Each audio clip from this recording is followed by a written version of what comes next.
Anderson Silva. Por favor, Anderson Silva, por gentileza. Spider.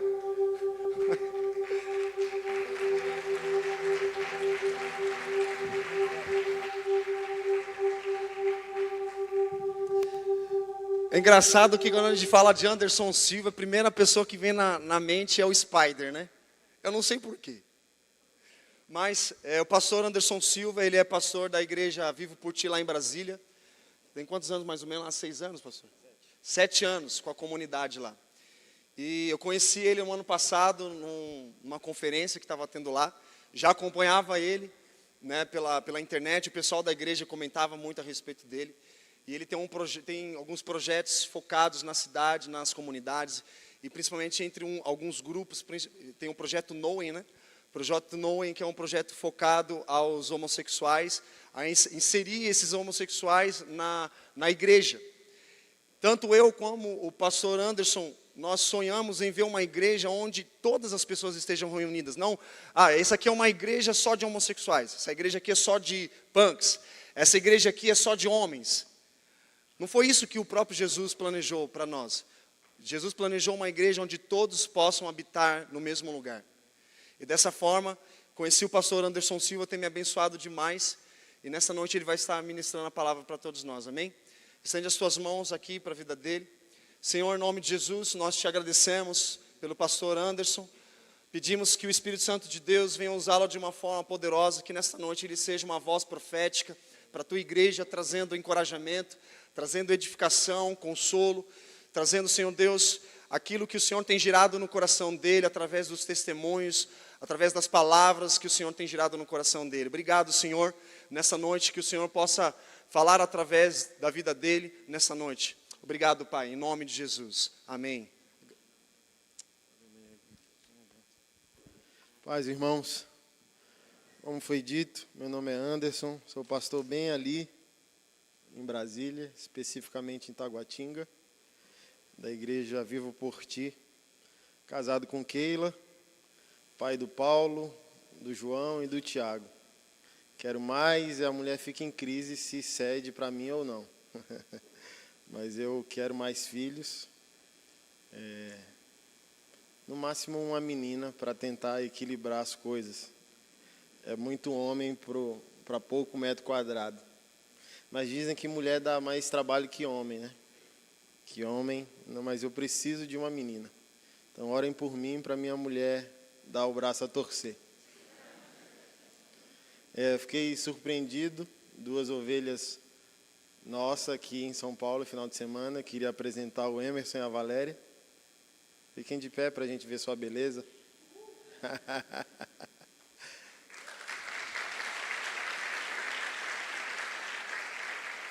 Congregam com a gente, vieram para somar. E acredito que Deus tem muito a fazer através da vida deles. Gostaria que você abrisse sua Bíblia em Gênesis, capítulo 4. A gente vai rodar um pouco na Bíblia. Gênesis, capítulo 4, versículo 17. E o que o Senhor colocou no meu coração a ser compartilhado é sobre uma distinção muito sutil entre pecado e iniquidade. Vamos ler? Gênesis 4, verso 17. Coabitou Caim... Não, desculpa. 4:1. Coabitou o homem com Eva, sua mulher. Esta concebeu e deu à luz a Caim. Então disse: adquiri um varão com o auxílio do Senhor. Depois deu à luz a Abel, seu irmão. Abel foi pastor de ovelhas e Caim lavrador. Aconteceu que no fim de uns tempos trouxe Caim do fruto da terra uma oferta ao Senhor. Abel, por sua vez, trouxe das primícias do seu rebanho e da gordura deste. Agradou-se o Senhor de Abel e de sua oferta, ao passo que de Caim e de sua oferta não se agradou. Irou-se, pois, sobremaneira Caim, e decaiu-lhe o semblante. Então lhe disse o Senhor: por que andas irado? E por que decaiu o teu semblante? Se procederes bem, não é certo que serás aceito? Se todavia procederes mal, eis que o pecado jaz à porta, e o seu desejo será contra ti, mas cumpre a ti dominá-lo. Isaías, capítulo 58.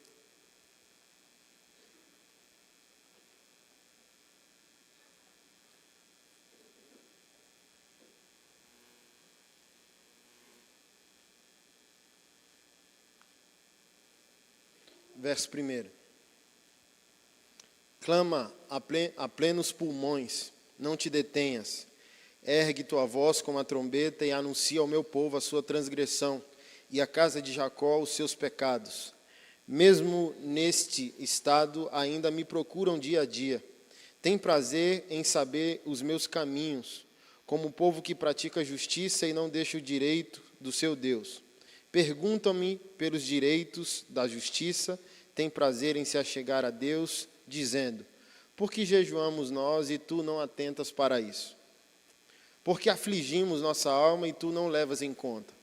Eis que, no dia em que jejuais, cuidais dos vossos próprios interesses e exigis que se faça todo o vosso trabalho. Eis que jejuais para contendas e rixas e para ferirdes com punho iníquo. Jejuando assim como hoje, não se fará ouvir a vossa voz no alto. Seria esse o jejum que escolhi? Que o homem em apenas um dia aflija sua alma, incline sua cabeça e estenda debaixo de si pano de saco e cinza? Chamarias tu isto de jejum e dia aceitável ao Senhor? Porventura não é esse o jejum que escolhi, que solte as ligaduras da impiedade, desfaça as ataduras da servidão, deixes livres os oprimidos, despedaces todo o jugo? Porventura não é este que também repartas o teu pão com o faminto, recolhas em tua casa os pobres desabrigados, e se vires o nu, o cubras, e não te escondas do teu semelhante? Então romperá a tua luz como a alva, a tua cura brotará sem demora, a tua justiça irá diante de ti, e a glória do Senhor será a tua retaguarda. Então clamarás, e o Senhor te responderá. Gritarás por socorro, e Ele dirá: eis-me aqui. Lucas, capítulo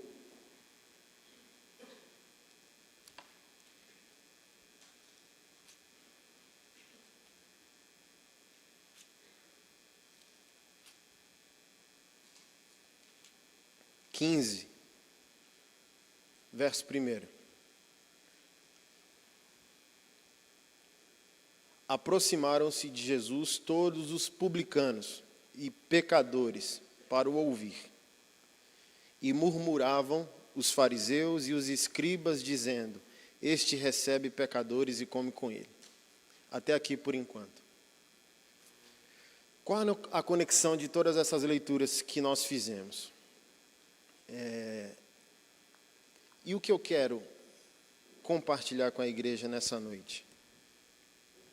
Provar, biblicamente, que nós corremos mais perigos nos pecados, nas questões nobres e elevadas da vida. Nos aprisionamos, nós fomos doutrinados assim, a perceber somente o pecado exterior, o pecado que o corpo comete. Não necessariamente, quase ninguém entre nós tem a habilidade de detectar os pecados subjetivos, os pecados que não podem ser punidos. Por exemplo, se nós estamos fazendo algo nobre, não há motivo para nos investigarmos interiormente. Por exemplo, se nos tornamos pessoas santificadas, por que duvidar da própria santidade? Mas, por incrível que pareça, os piores pecados não estão embaixo, os piores pecados estão em cima. É o que a Bíblia chama de iniquidade.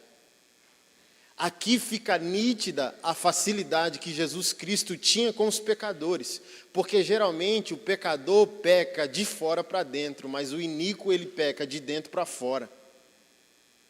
Ele tem um coração corrompido, mau, por mais que o seu comportamento seja religioso. Esse é o maior perigo que a gente possa correr, a conversão do comportamento sem necessariamente a conversão do coração. Por isso, há muita esperança para o cara que se converte aos 49 do segundo tempo, sem necessariamente o cara que se converteu no primeiro minuto está com a salvação garantida. Lembra da parábola dos trabalhadores da vinha? Eu vou te pagar 1 denário, você começa a trabalhar 6 horas da manhã. E falou que ao meio-dia, às 3 horas e às 5 horas o Senhor contratou, dizendo, vem, eu vou pagar o que é justo. E no final do dia, ele começou a pagar 1 denário para todos os que começaram a trabalhar atrasados. E os caras que começaram às 6 horas da manhã julgavam receber algo diferente. E o Senhor foi lá e pagou 1 denário. E eles falaram, é a primeira manifestação da iniquidade, a meritocracia, a capacidade de fazer com que o Senhor se torne refém da nossa santificação moral. Eu fiz por onde? Eu não sou como os demais, eu dizimo dos centavos, eu não falto um culto. Quem é esse que rouba o meu lugar? E a graça de Deus escandaliza essas pessoas. Porque ele diz, o primeiro pode ser o último. E o último pode ser o primeiro.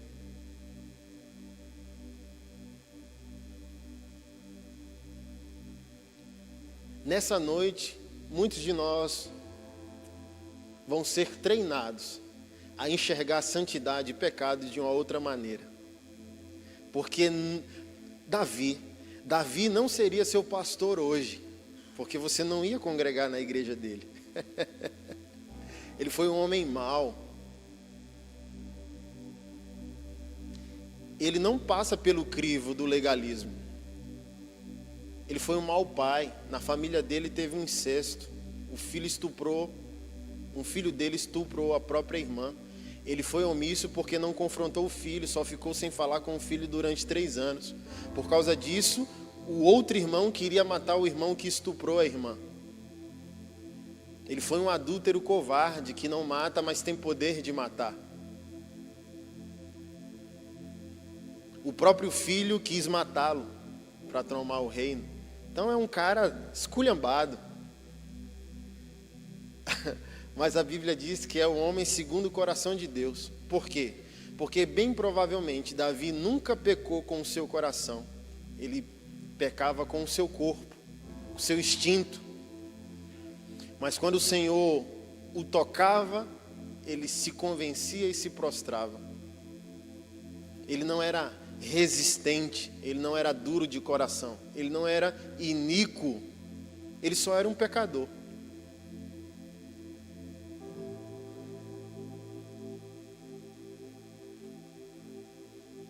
E por que Caim? Porque Caim é o mito da história. Foi o único ser humano a tretar com Deus. Aqueles óculosinhos que bota nos mitos, né? Deveria colocar em Caim. Por acaso sou eu babá do meu irmão, tutor do meu irmão? A primeira reação de um cara iníquo, ele desrespeitou Deus. Imagina, é o que eu sempre digo em Brasília, o cara sair de casa para ir para um culto adorar a Deus. Nesse intervalo, se recebe a notícia que o cara que foi para a igreja matou alguém, e esse alguém foi o próprio irmão. Como que uma oferta termina num homicídio? Como que o cara vai de uma oferta a um homicídio? O Novo Testamento diz, olha, nós devemos amar ardentemente uns aos outros, não como Caim, porque ele era do maligno. Mas o que é mais interessante, na nossa leitura em Gênesis, o Senhor disse a Caim, se procederes bem, não é certo que serás aceito?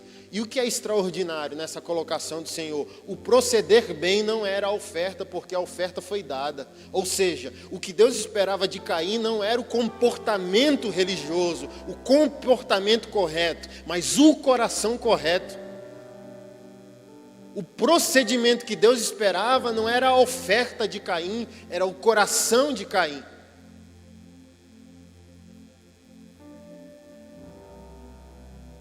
Porque Deus não recebe o que as mãos entregam.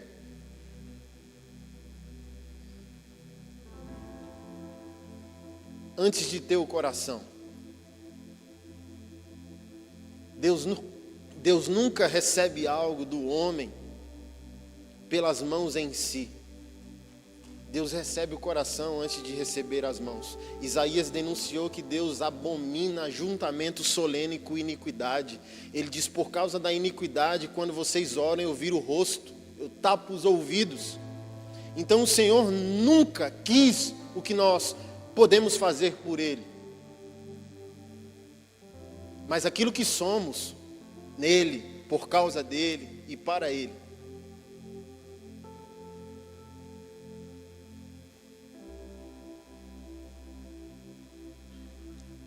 Não sei se você já teve experiência com gente ruim na casa de Deus. Esse é o motivo.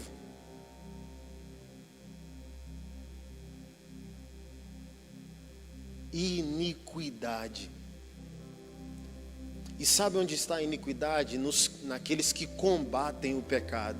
Não é nem no pecador. Olha esse cenário evangélico atual. A luta da igreja pela moralidade, pela família. É uma guerra que trucida o pecador. É uma guerra que faz mal. Não é uma guerra travada pela misericórdia. É como se fosse a briga pelo motivo certo com o coração errado. Coração que deseja ofender o outro, diminuir o outro, oprimir o outro, envergonhar o outro.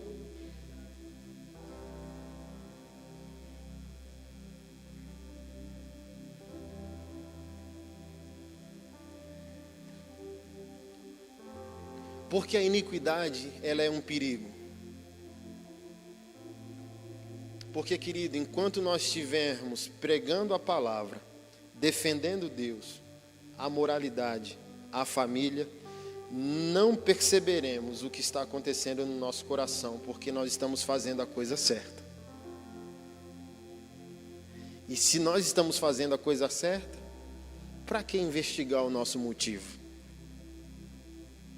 Mas Jesus Cristo provou, pelo que disse, pelo que fez, pelo que viveu, que o motivo sempre vai ser mais importante que a ação. Ao observar as ofertas, está escrito que homens entregavam muito. Mas ele disse que ninguém ofertou mais do que uma senhora que deu umas poucas moedas. Ou seja,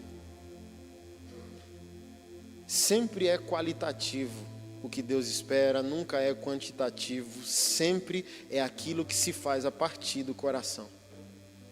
E não aquilo que se faz a partir da aparência, do discurso, por mais que seja correto. O Senhor quer é outra coisa.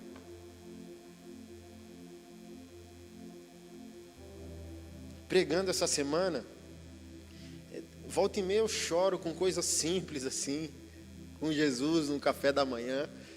E esses tempos eu estava chorando, quando eu estava de manhã estudando.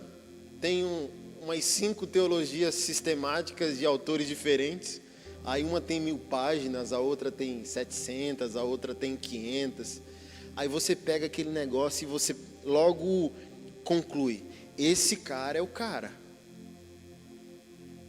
Meu Deus, eu acho que nem se eu levasse a vida inteira para escrever uma teologia sistemática eu conseguiria. E talvez esses caras fizeram isso em menos de um ano. Mas o que me levou às lágrimas? Esse cara não vai receber mais do que a senhora lá da periferia de uma igreja pentecostal que não sabe ler.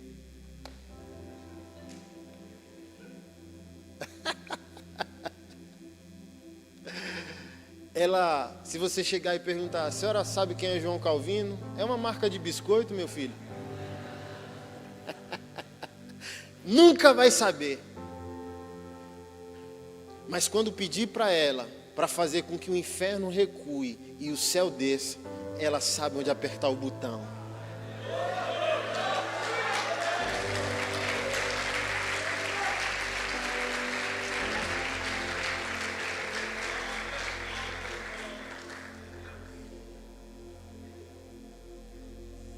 Hoje a igreja, ela elege seus amados. Ela ama quem merece. Sempre foi assim. ela ama quem pagou o preço. E Jesus ama a todos. E facilita ainda mais a vida de quem nem consegue pagar o preço. Você chegou 5 horas para trabalhar e o trabalho acaba às 6. Jesus Cristo diz que você vai receber o mesmo que o outro que começou a trabalhar desde sempre. E a gente precisa perceber essa maldade. Às vezes nós somos mais perversos que os homens maus, que os homens pecadores.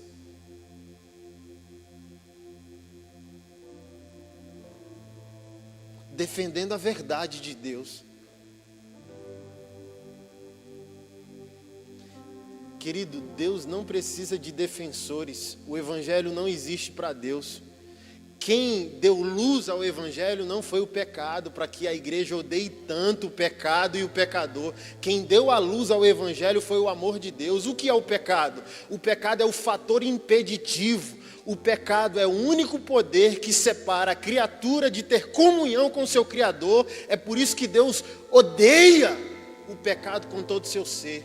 Porque o pecado é o único poder existente que faz com que o Criador, em sua natureza perfeita, santa e gloriosa, não consiga ter comunhão com a sua criação. Mas o Evangelho não existe por causa do pecado. O Evangelho existe por causa do amor de Deus.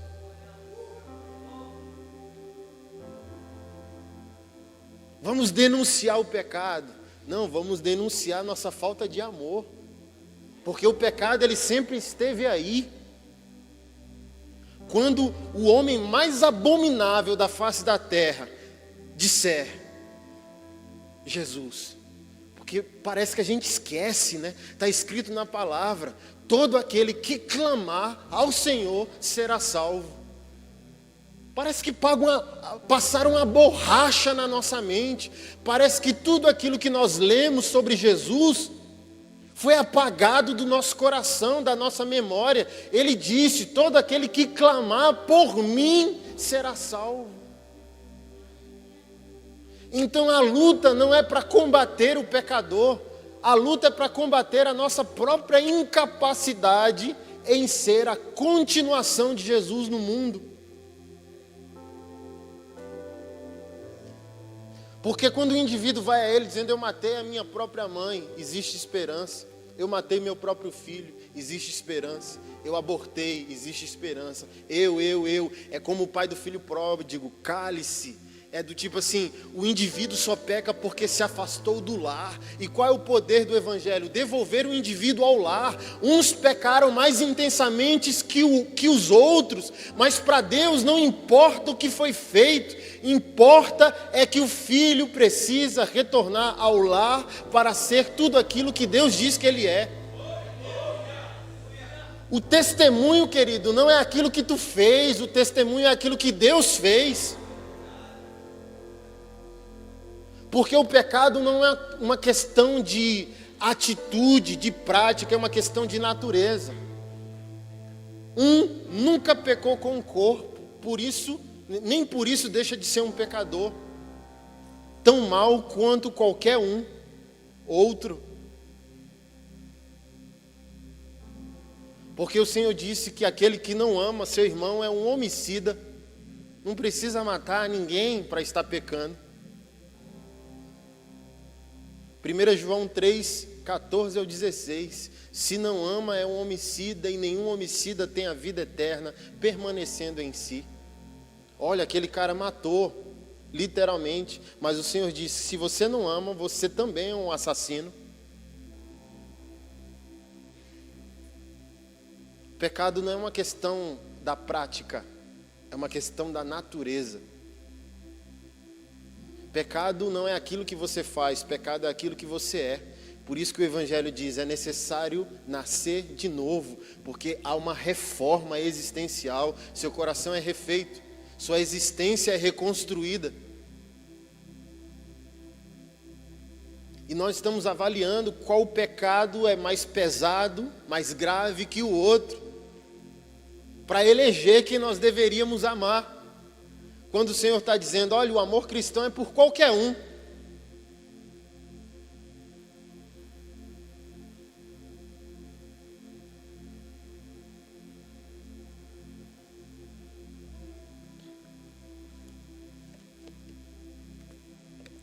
Como Caim, quando o coração é iníquo, a gente não se alegra quando Deus também é do outro, porque a iniquidade deseja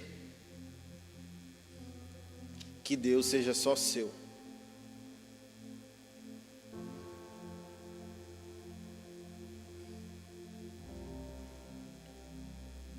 Olha a primeira reação do cara iníquo, quando foi confrontado.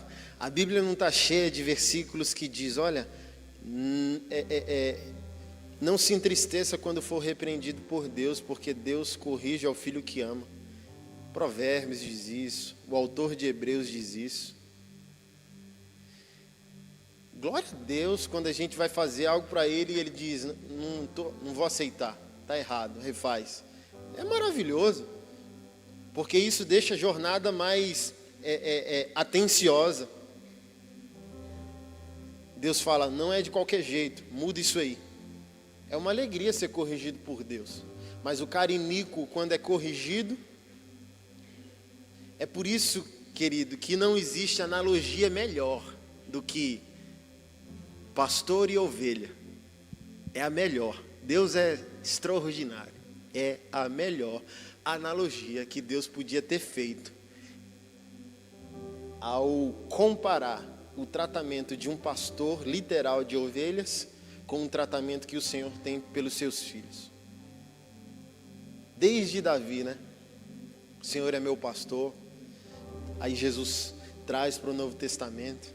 Eu sou o bom pastor. As minhas ovelhas ouvem a minha voz.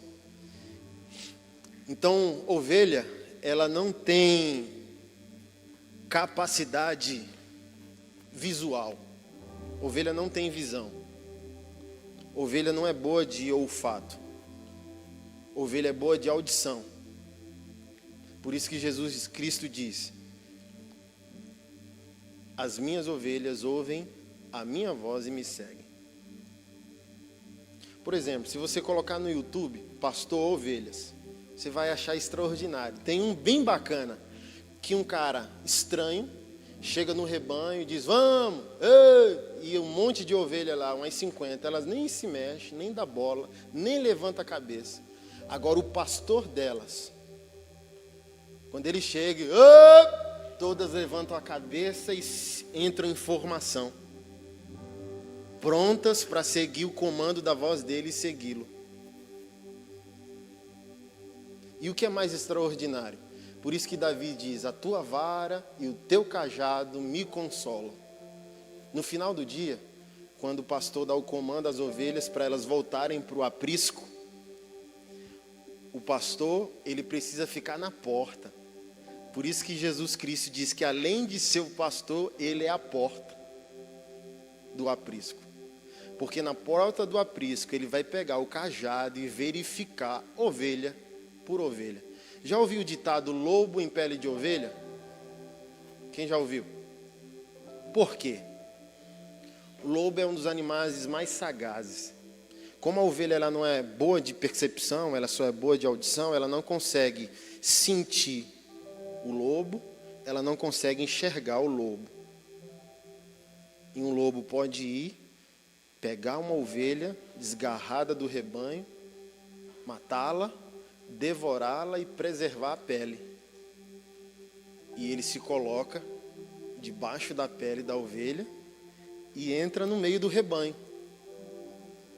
E se o pastor no final do dia não pegar o cajado, bater na cabeça da ovelha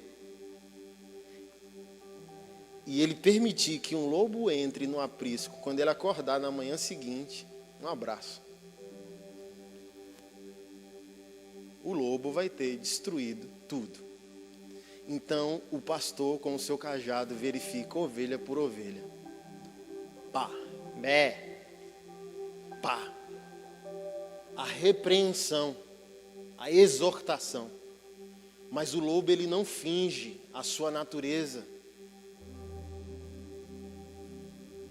E quando o pastor pega o cajado e mete na cabeça de um lobo disfarçado na pele da ovelha, ele nunca vai fingir, ele não consegue ser exortado, ele não consegue ser repreendido, ele se mostra. E o pastor pode ir ali e matar o lobo e proteger o seu rebanho. Como bem disse João Calvino há 500 anos atrás, o pastor ele tem duas vozes. Com uma ele apacenta o rebanho, com a outra ele afugenta os lobos.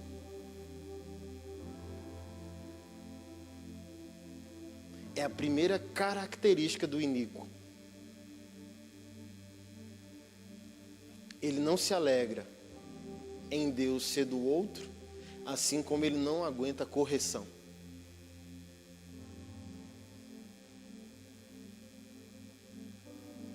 Por mais que o comportamento se torne religioso, a natureza de alguém iníqua nunca vai ser religiosa. Ele não vai conseguir ter um coração religioso, no bom sentido da palavra.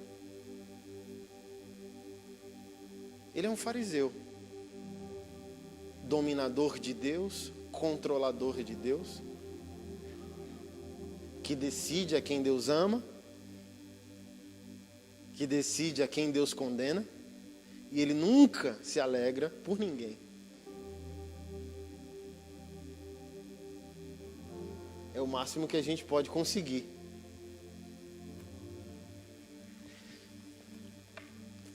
E por que Isaías 58? É sensacional, querido, porque mesmo fazendo a coisa certa, se tivermos o coração errado, nunca conseguiremos agradar ao Senhor, alcançar o Senhor, ser transformado pelo Senhor. Porque olha o que parte de Israel estava fazendo, jejuando. Mas assim como Caim, quando não há uma resposta, existe uma irritação. Nós jejuamos e tu não se importa? Mas é uma espiritualidade que não ofende a mente e não transforma o coração. É uma espiritualidade somente comportamental, litúrgica. Não é uma espiritualidade do coração, humilde, humilhada na presença do Senhor. E o Senhor responde: olha, vocês estão jejuando, mas as contendas e as rixas continuam. Vocês estão jejuando apenas um dia da sua vida. Isso é jejum aceitável ao Senhor?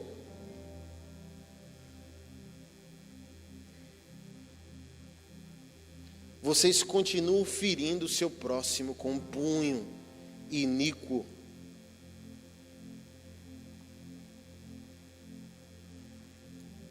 E a partir do 6 ele pergunta: não é esse o jejum que eu escolhi?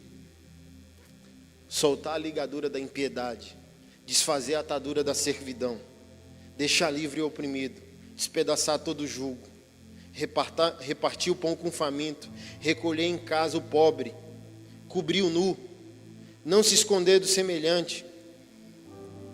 Aí alguém aqui pode dizer: beleza, agora jejum é amar o outro, servir o próximo. Não, também é algo errado, porque a prática cristã não é algo comportamental. A prática cristã, assim como a adoração, é uma reação à intimidade com Ele.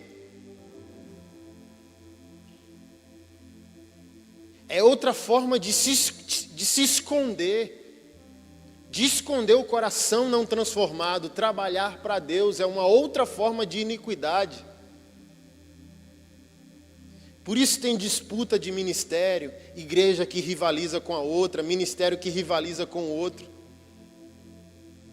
Porque é um monte de trabalhador que não é adorador.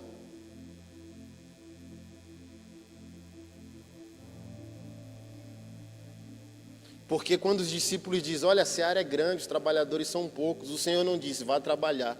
O Senhor disse: rogue ao Senhor da seara que envie trabalhadores para a sua seara. Ou seja, mesmo a seara sendo grande, os trabalhadores sendo poucos, o Senhor é soberano, tanto no domínio da seara, como no domínio de quem envia a seara. Ou seja, o que eu entendo? Se Jesus manda eu orar, é porque A adoração é uma questão necessária antes do ofício, da vocação. Em outras palavras, o que eu entendo que Jesus está dizendo é, antes de Deus enviar alguém, Deus encontra em si mesmo esse alguém. Porque o serviço cristão não é um favor que Deus pede. Eu vos envio. Como disse Bonhoeffer, não é um autoenvio.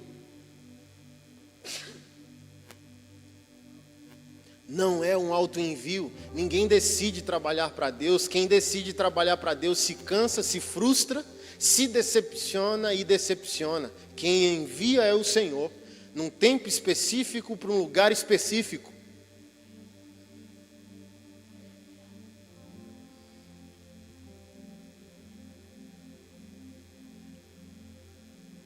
Nosso ofício é adoração.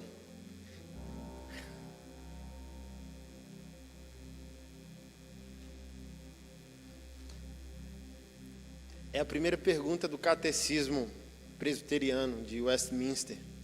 Qual é a finalidade inicial e final do homem? Adorar a Deus e gozá-lo para sempre. É para isso que o homem é criado. O homem não é feito para trabalhar para Deus. O homem é feito para adorar a Deus. E o que é o trabalho? Uma consequência da adoração.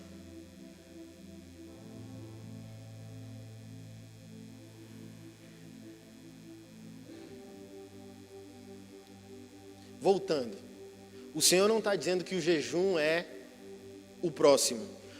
O Senhor está dizendo que a consequência do jejum é a reforma do coração.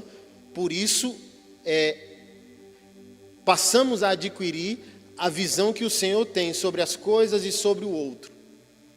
Então, a consequência primária do jejum é eu aprender a amar o que Ele ama. Então, se eu amo o que Ele ama, eu assumo a agenda dEle na minha vida. Então, Ele não está dizendo que amar o pobre é jejum. Mas nós precisamos entender que a consequência de um verdadeiro jejum é eu conseguir amar o pobre. Por quê? No jejum, meu coração é humilhado. O que é o jejum? Querido, temos que refazer tudo. Ninguém jejua chocolate, ninguém jejua Coca-Cola, nem internet. Por quê? Você está dizendo que isso te escraviza e depois do jejum você vai voltar a ser escravo. Isso não é essencial a você. O que é jejum? Jejum é negar a sua natureza adâmica, o que a sustenta. E o que sustenta a tua carne? As refeições essenciais da vida.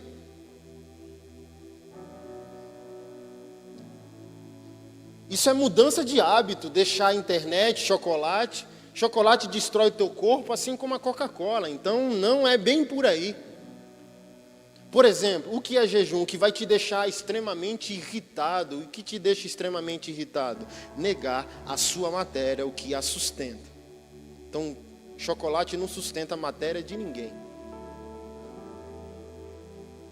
Richard Foster, no Celebração de Disciplina, refuta esse argumento do tipo, eu não consigo jejuar porque eu fico bastante irritado. Ele diz, não é o jejum que te deixa irritado, o jejum revela que você é irritado. E é exatamente isso a função do jejum.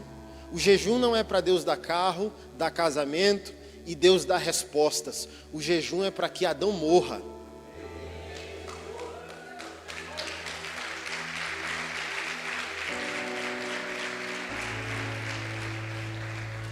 O jejum é para que a velha natureza seja humilhada, diminuída, a ponto de que a nova natureza ganhe o controle da nossa jornada.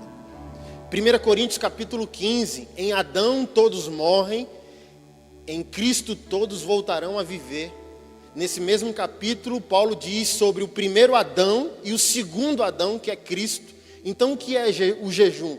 O jejum é o poder que faz com que o primeiro Adão retroceda em nosso ser e faça com que o segundo Adão domine o nosso ser.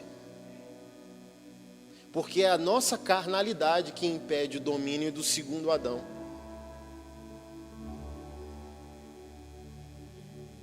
Quanto mais o jejum revelar quem eu sou, mais eu preciso jejuar para lutar contra aquilo que sou. E quando eu jejuar o verdadeiro jejum, essas características me acompanharão. O outro não será mais invisível a mim. Eu conseguirei enxergar o que Deus enxerga.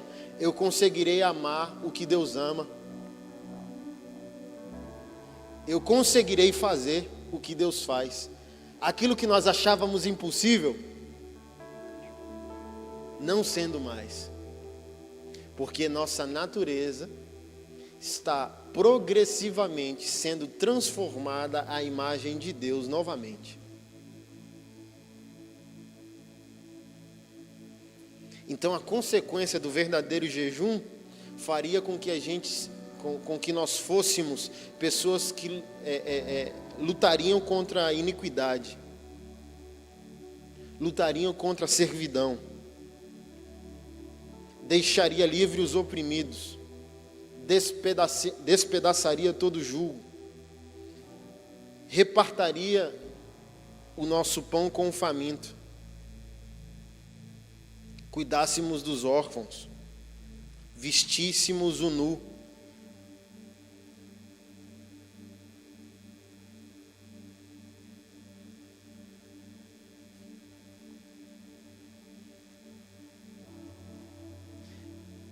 E não sei se você vai concordar comigo, mas, querido, existe tanto pecado em nossa santidade, tanto. Existe mais pecado na nossa santidade do que no nosso próprio pecado. Você há de concordar comigo, você estava aqui, pobre de maré desci, pecador, carente, querendo ser amado, dizendo, ai meu Deus, será que as pessoas vão me amar se eu falar o que eu sou, se eu falar o que eu faço? Mas um belo dia você decide melhorar. E você melhora não pela força do Senhor, mas na força do seu braço. Há de convir comigo que você, quando dá um passo acima, você não olha o mundo de baixo para cima, você olha o mundo de cima para baixo. O pouquinho que você melhora, o pouquinho que você conhece de Bíblia, o pouquinho que você deixou de fazer alguma coisa, você já se sente melhor, negativamente falando. Porque na equação de Cristo, quanto mais se sente melhor, se sente servo. Sofre-se da síndrome do diminutivo, considerando o outro superior a si mesmo, devendo o amor a todos. Quanto mais alguém é santo, na definição de Jesus, mais ele se sentiria pequeno e devedor. Mas sem ele não é isso que acontece? Melhores, não iguais ao outro. Olha aquela pessoa, o que é que ele está fazendo? E era justamente o que você estava fazendo há um mês atrás.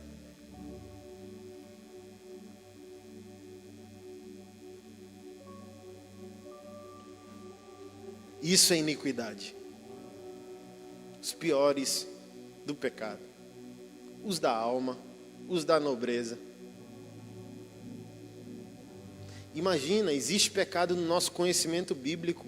Existe pecado na nossa teologia. Existe pecado na nossa santificação. Existe pecado no nosso ministério. E esses, para o diabo, são melhores. Por quê? Eles não são vistos como pecado.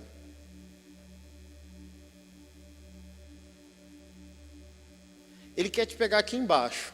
Se ele conseguir te pegar com os pecados comuns e capitais, os pecados que podem ser punidos, os pecados que o corpo comete, ele vai gostar muito.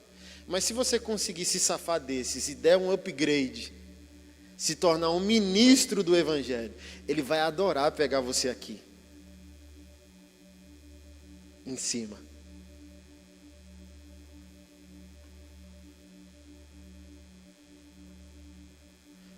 Os pecados do eu falo mesmo, eu falo a verdade, eu combato o erro, eu sou um reformador, não está escrito.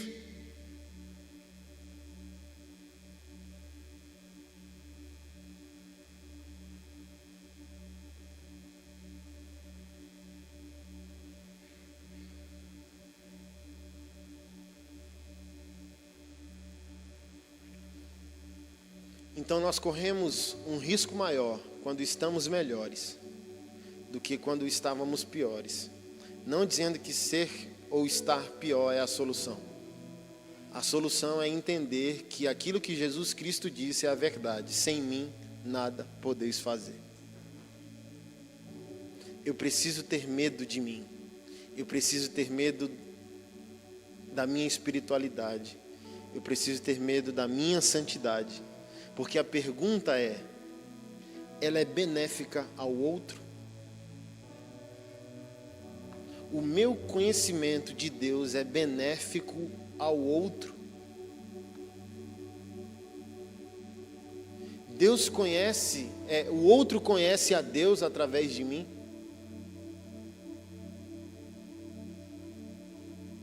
Porque, querido, na minha concepção, santidade nada mais é que o endereço de Deus entre os homens. Então, se você é santo, de verdade, Deus adoraria colocar uma placa no seu pescoço dizendo, morada de Deus. E pedir para que outros homens fossem até você, para receber cura, bálsamo, refrigério. Se Deus não pode usar a tua santidade para santificar outros, que santidade é essa que se alegra de excluir o outro da casa de Deus? Quando a santidade é o contrário. Jesus Cristo não disse que santidade era fuga. Jesus Cristo disse que santidade era aproximação. Ele é Deus santo. E Ele não fugiu dos homens, pelo contrário, Ele se tornou um. Então Cristo prova que santidade não é fugir do mundo, é imergir no mundo. Eu fico em crise quando pastores proíbem e dominam a vida do seu rebanho, dizendo que eles não podem faltar um culto para o aniversário de família, de pai e de mãe. Eu não vejo lógica em fazer com que os membros de uma igreja percam o que Jesus veio salvar. Jesus usa você para salvar a família do outro, enquanto Ele mesmo destrói a sua. Porque é lá que se precisa de sal e de luz.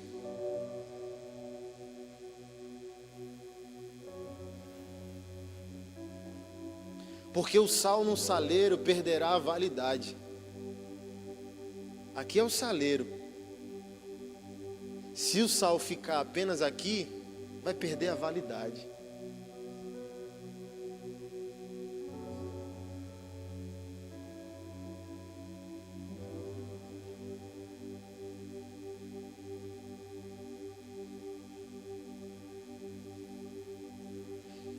Mas eles bebem, eles fumam. Não era o que tu estava fazendo e Jesus Cristo, santificado, foi lá te resgatar?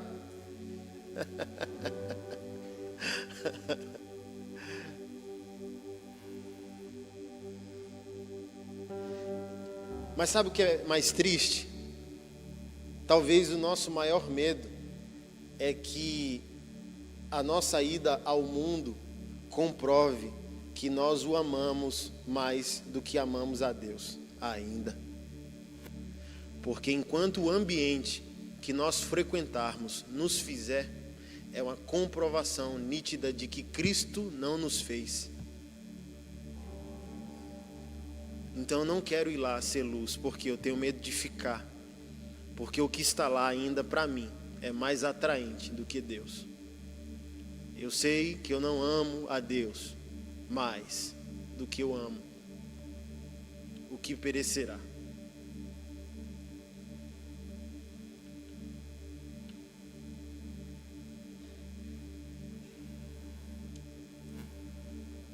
O mundo não está querendo a igreja mais, querido, por coisas semelhantes a essa.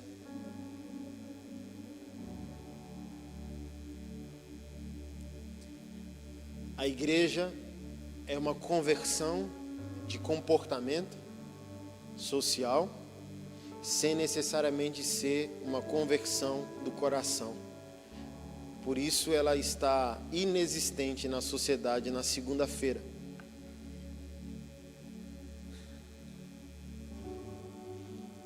Nós hoje estamos gritando contra o mundo, dizendo qual é o padrão de Deus para tudo. Isso é certo. Mas a primeira pergunta a se fazer é: o nosso estilo de vida comprova o nosso discurso? Porque nós estamos combatendo o pecado do mundo com a nossa iniquidade. Não vai ter fruto, não vai ter resultado. Nós estamos combatendo o pecado com um coração iníquo.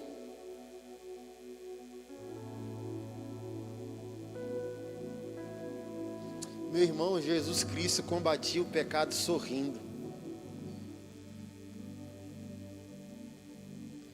Jesus Cristo curava uma rebelião com um abraço. Jesus Cristo repudiava um pecado quando sentava e perguntava: qual o seu nome? E aquele sorrisão aterrorizante apaziguava a alma, assim como afugentava todos os seus pecados. Ele dava um beijo e dizia: vai, não peques mais. Mas o coração já estava... Querido, o que a iniquidade quer? A nossa iniquidade como povo de Deus, como evangélicos, quer converter aquilo que o amor não convenceu. Nós queremos doutrinar o que o amor não converteu. Mas no dia que o amor converter, o coração se entrega à doutrina. É por isso que você está aqui. Você foi amado e o amor de Cristo constrangeu o seu coração para que você se entregasse à doutrina. Mas nós queremos fazer o contrário. Nós queremos que a doutrina domine aquilo que o amor não alcançou. Olha, você vai para o inferno. Aí o cara pode responder: eu já estou.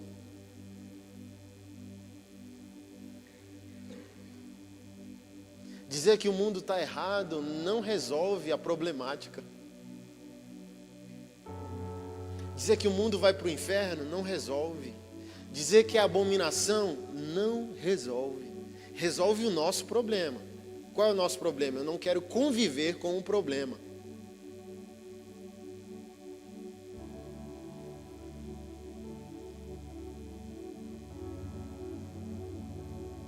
Mas quando o amor de Cristo vier, for relevante na nossa vida, sem dúvida alguma,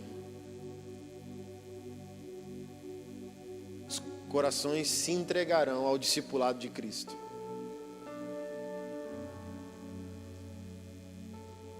Mas o problema é que nós continuamos a perpetuar o que os fariseus fizeram.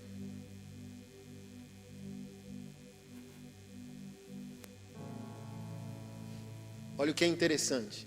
Eu não sei se você percebeu que a parábola do filho pródigo não é sobre o filho pródigo. Quando a gente ouve, né? Não seja o filho pródigo, ingrato, foi embora, se afastou de Deus, quis comer a comida de porco, fez isso, fez aquilo. Não. A parábola não é sobre o filho que foi. A parábola é sobre o filho que ficou.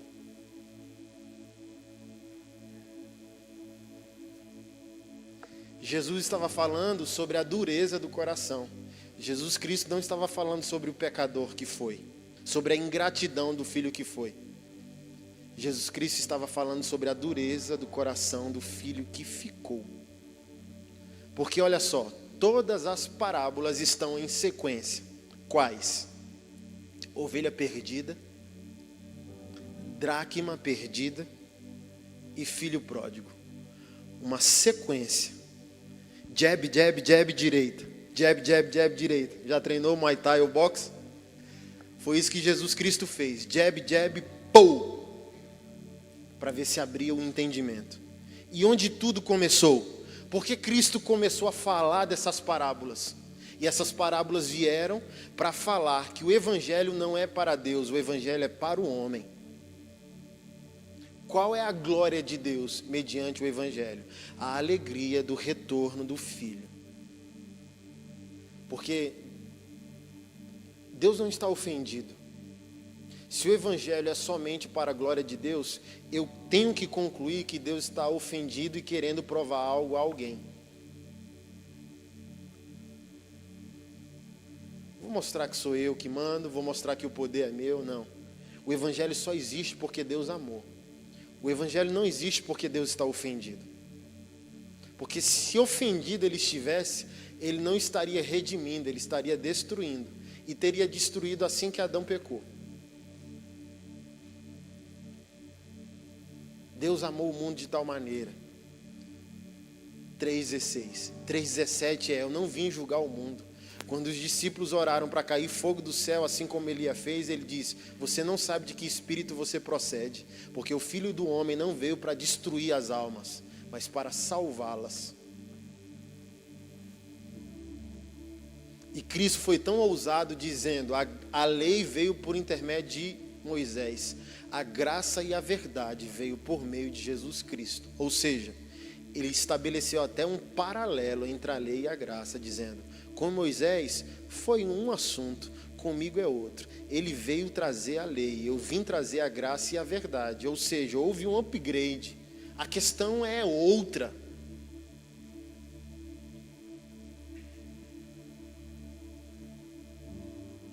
E como tudo começa? No texto que nós lemos em Lucas 15. Aproximaram-se de Jesus todos os publicanos e pecadores, murmuravam os fariseus. Aí Jesus Cristo dá início às parábolas, para falar do que se trata o evangelho. Quem eram os publicanos? Os caras da Receita Federal da época. E não havia nenhum publicano que não fosse corrupto. Todo publicano era corrupto e odiado pelo povo. Zaqueu, por isso o escândalo: desce daí, eu quero jantar na tua casa.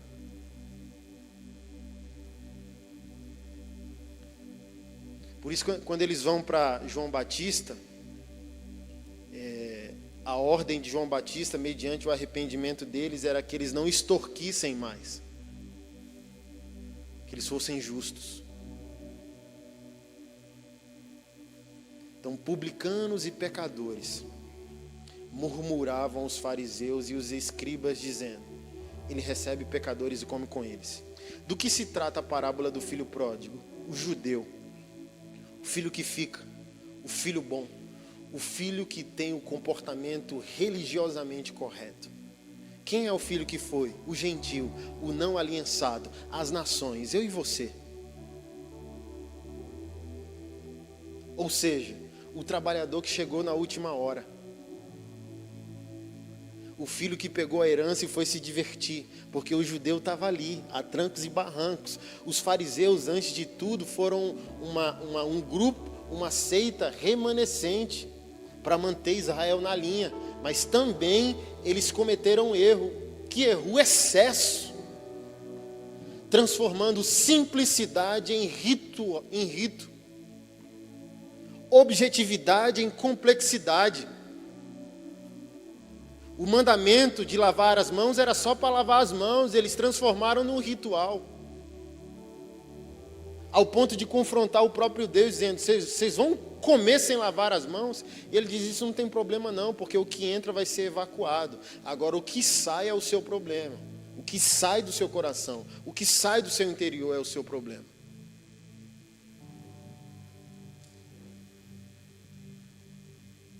E olha os motivos pelos quais o evangelho existe.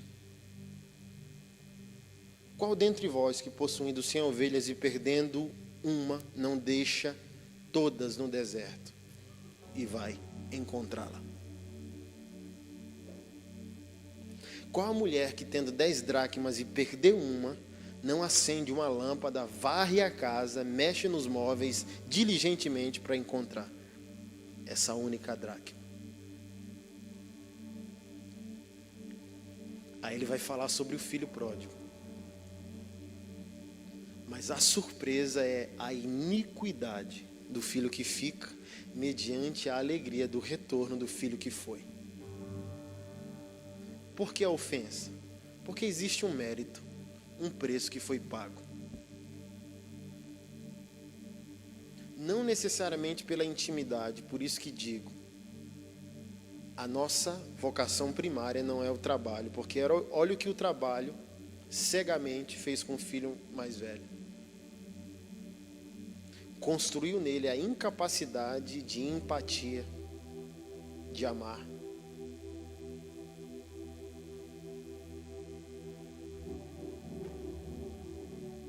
Nunca pequei, sempre fui correto.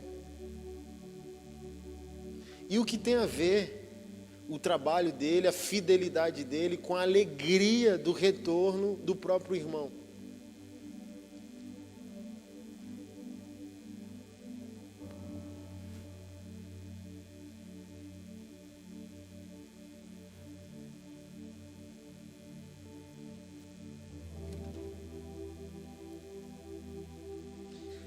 Então que a gente faça uma autoanálise hoje nessa noite. Será que não somos o filho que ficou? Por isso que a gente não se alegra com a possibilidade da salvação de qualquer um? De quem não é bom, de quem não merece, de quem não pagou o preço, de quem acabou de pecar?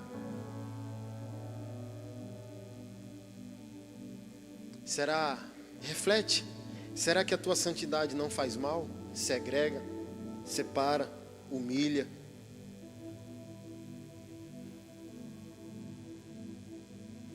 Tem gente que briga pelo direito do outro em ceiar, quando deveria brigar contra si mesmo, né?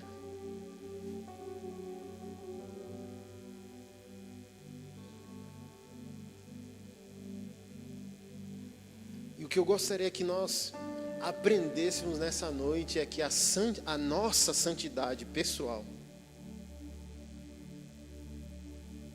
precisa se transformar num viabilizador da vida do outro.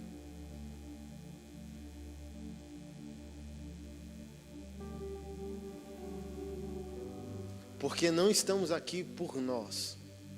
Eu não estou aqui por mim. Você não está aqui por você. Não é sobre mim, não é sobre você, é sobre nós. Deus não veio salvar você, Deus veio salvar um povo. Deus não veio me salvar, Deus veio salvar um povo. Então a minha santidade, ela precisa ser inclusiva. A minha espiritualidade precisa ser inclusiva. O meu conhecimento de Deus precisa ser inclusivo. Eu preciso receber o beijo de Judas e chamá-lo de amigo, porque por desenvolver a mesma capacidade do Senhor, eu sempre estarei aqui por causa do outro, e o outro não terá desculpa em mim para ser quem ele é, porque eu sempre estarei disposto até o fim para que o outro seja tudo aquilo que ele precisa ser. Jesus, por exemplo, negar um homossexual na igreja, negar um homossexual no serviço da casa de Deus, é a mesma coisa que censurar Jesus Cristo de ter chamado Judas para ser tesoureiro, e a Bíblia diz que era tesoureiro e ainda ladrão. É a mesma coisa que censurar Jesus de chamar Judas para ser apóstolo. É a mesma coisa que censurar o Senhor Jesus para chamar Pedro para ser apóstolo, sendo o cara que iria negá-lo.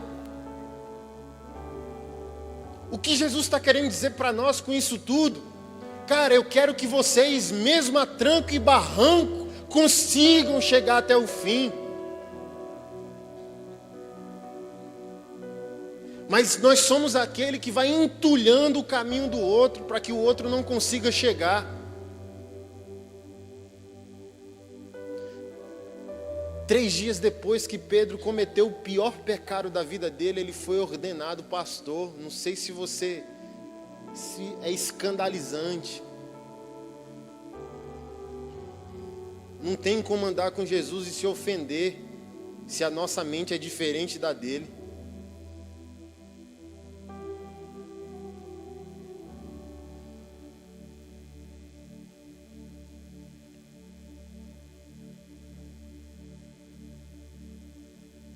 Sua santidade é um facilitador da vida do outro?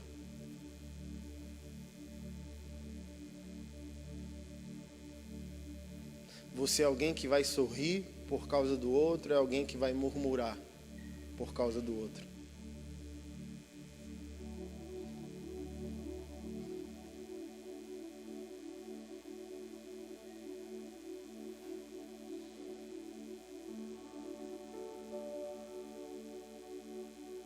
talvez hoje todos nós nos identifiquemos mais com o filho que fica. Porque em grande medida temos esse egoísmo no nosso coração. Por isso, sai daqui hoje sem avaliar mais, de uma forma excessiva, os pecados exteriores. Avalia de uma forma excessiva os pecados interiores. Porque é esses que te afastam de Deus. Os do corpo, Jesus Cristo já morreu por eles na cruz. E isso não é estímulo para que você o pratique. Agora, quem te convence do teu homem interior?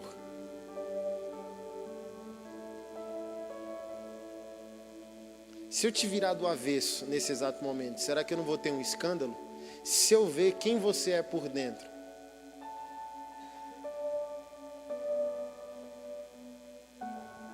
Sempre falo em Brasília, se nos virarmos do avesso, nem família teríamos mais, porque todo mundo iria se assombrar com aquilo que somos interiormente. E é com essa pessoa que nós temos que brigar todos os dias. Miserável homem que sou. O apóstolo Paulo, no momento que disse isso, talvez ele era o homem mais santo de toda a terra. Mas qual é o problema? O outro avalia o meu comportamento, o meu exterior. Eu estou avaliando o meu interior. Eu estou conseguindo, mas ainda não sou quem eu deveria ser. Miserável homem que sou. Eu tenho uma certeza. Jesus Cristo se manifestou para salvar os pecadores, dos quais eu sou o primeiro. E naquele exato momento, sem sombra de dúvida, era o homem mais santo de toda a terra. Mas isso que é o mais maravilhoso, o homem mais santo é o homem mais temeroso consigo mesmo. Porque ele sabe que ele é um perigo para si, para o outro, para Deus. Querido, você não está aqui para que, como o fariseu, fique nas portas da eternidade avaliando quem entra.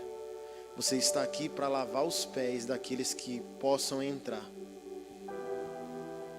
Seja quem for. Vamos ficar de pé.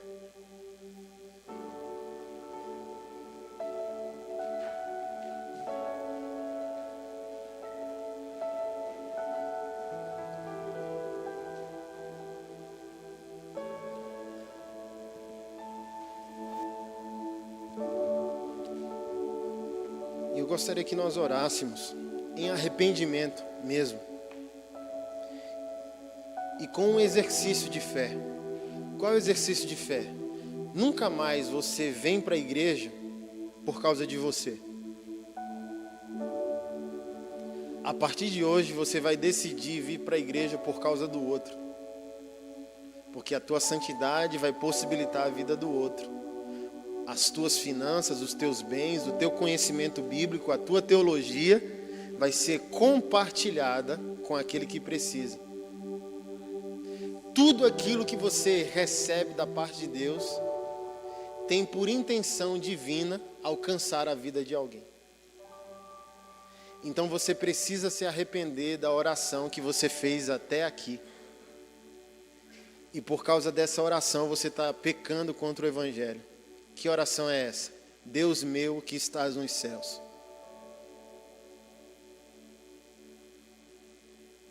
Esse é o meu pecado. Esse é o teu pecado.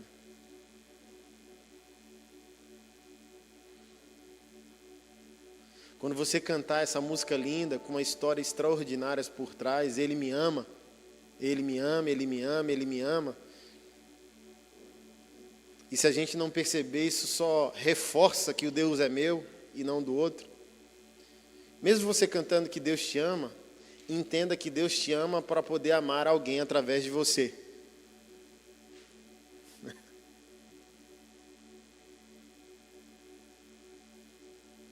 Se arrependa do Deus seu e assuma o Deus que é nosso.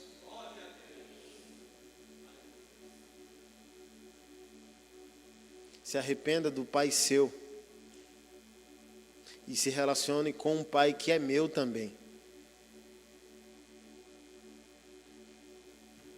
Curva sua cabeça. Pai, nós te agradecemos e te louvamos. E diante da tua palavra nos arrependemos verdadeiramente, Pai, em nome de Jesus Cristo. Nós sabemos que muitas das crises que nós estamos enfrentando como igreja é porque nós crescemos numa fé individualizada. Nós congregamos por nós queremos mais do Senhor por nossa causa. Nós queremos ser os abençoados sem necessariamente desejarmos ser os abençoadores. Nós queremos para nós mais poder, mais provisão, mais dons, mais visibilidade, mais unção, mais entendimento, mais revelação, sem necessariamente desejar essas coisas por causa de alguém, desejar essas coisas por causa do próximo, desejar essas coisas por causa daqueles que precisam, Pai. Então que hoje seja uma noite de alinhamento sobre as nossas vidas, Pai. Uma noite de arrependimento. Nós queremos o Senhor sim. Nós queremos mais do Senhor sim. Provisão, unção, recursos, Senhor, emocionais, materiais, espirituais, ferramentas, armas de trabalho, Senhor. Para que o Senhor consiga amar o outro, amar o próximo, incluir aqueles que precisam ser incluídos na tua casa, Pai. Não queremos ter um coração duro e iníquo. Senhor, nós denunciamos os nossos pecados ocultos, os nossos pecados secretos, os nossos pecados que não podem ser combatidos, porque são interiores, são subjetivos, são internos, Pai. E nós os denunciamos hoje porque nós sabemos que interiormente não somos aquilo que deveríamos ser, que muitas das vezes nós criamos máscaras sociais para agradar o nosso próprio ego, mas hoje nós denunciamos a nós mesmos diante do Senhor, nós expomos o nosso homem interior diante de Ti, clamamos pela Tua palavra, pelo Teu Espírito, a gerar em nós uma mudança, a gerar em nós uma reforma interior. Nós queremos um estilo de vida semelhante ao Teu. Nós queremos amar o que o Senhor ama. Nós queremos enxergar aquilo que o Senhor enxerga. Nós queremos estar contigo, reconciliando contigo o mundo, Pai. Não queremos um evangelho que é nosso. Não queremos somente um evangelho para nós. Não queremos um Deus exclusivo. Nós queremos um Deus para todos. Nós queremos nos alegrar, Senhor, com aqueles que chegam por último e se tornam primeiro, porque nós somos aqueles que servem, nós somos aqueles que consideram o outro superior, nós somos aqueles que assumimos o amor como débito a qualquer que precise, Senhor, desse amor. Nos prostramos diante de Ti nessa noite em arrependimento, clamamos pela Tua palavra, clamamos ao Senhor que nos confronte, que nos incomode, Senhor. Porque talvez aquilo que o homem elogia em nós é o nosso maior problema diante de Ti, porque é o nosso ego, a nossa arrogância, o nosso orgulho, a nossa altivez, e não queremos isso em nós. Nós sabemos que quando vamos dormir, colocar a nossa cabeça no travesseiro, é isso que nos perturba diante do Senhor. Não necessariamente aquilo que o homem elogia é uma qualidade diante de Ti, pelo contrário, é um defeito, é algo que precisa ser transformado, é um pecado, Pai, em nome de Jesus Cristo. Não queremos ser honrados pelos homens, queremos ser honrados por Ti, Senhor, em nome de Jesus Cristo. Que não sejamos o filho pródigo, mas também que não sejamos o filho mais velho.